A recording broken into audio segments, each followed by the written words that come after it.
And I want to go straight now to the chairman of the Homeland Security Committee, Democratic Congressman Benny Thompson. Congressman, I appreciate your time. So let's just start with, obviously, we're learning about the ranting and raving, these meetings, a policy the president wanted to expand. Stephen Miller, obviously, we are learning quite central to all of this. What do you think about his influence over the president right now? We're talking, of course, about 33-year-old Stephen Miller, who was crucial in the travel ban, and obviously a huge advocate of separating families at the border. Well, it's nice to have young people around, but it's also nice to have people around who get it. These extreme views that Mr. Miller puts forth are not who we are as Americans. So I think what we have to do is to say to the president, Mr. President, we're a nation of laws. Our laws are clear with respect to immigration.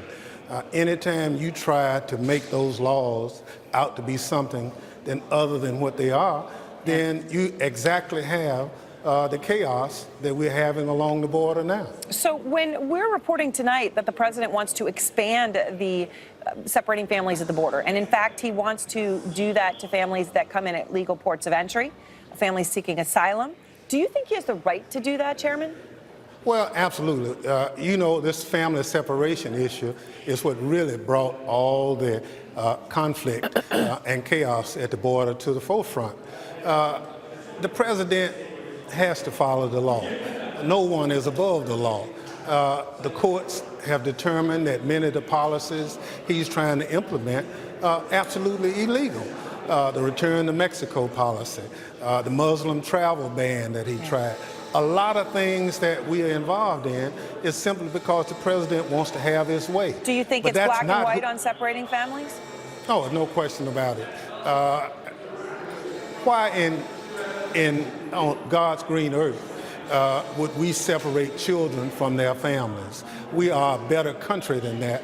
And so to separate them and then not know where the parents are, in many instances, we don't know who the children are.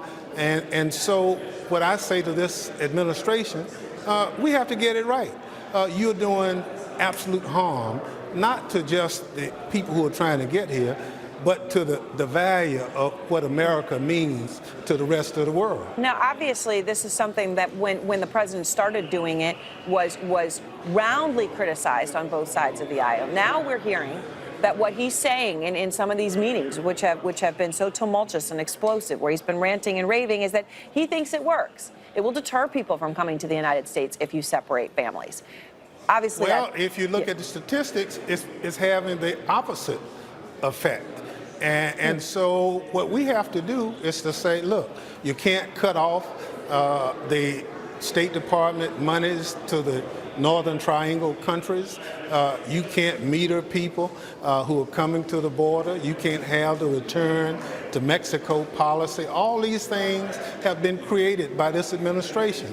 This zero tolerance thing, putting children in cages. All these things go against who we are as Americans. Our system of values is more than just that. So you do have some Republicans speaking out tonight.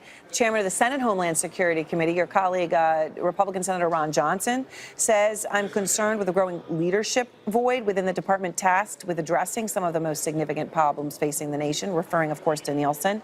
John Cornyn telling CNN also today, quote, losing senior leadership at these important positions, that's bound to make the president and the administration's jobs harder, not easier. Is this enough, or is this all talk and no action from your Republican colleagues? Well, principally, all talk and no action. I'm surprised that they're saying anything. All the things that have occurred up to this point that has happened to children and all of that, most of my colleagues have been quiet. You can't run a department with over 220,000 employees with part-time leadership. And now you're trying to put people in office that probably violate the law that Congress passed. So the president has to follow the law. If he wants to talk to Democrats, come talk to us. You don't have to tweet us. You can just come right to Capitol Hill and we'll talk to you. I'm wondering what you think, though. Look, you've said that Kirstjen Nielsen was unable to lead and stand up to the president for his misguided, wall-obsessed anti-immigrant agenda. That's a quote from you.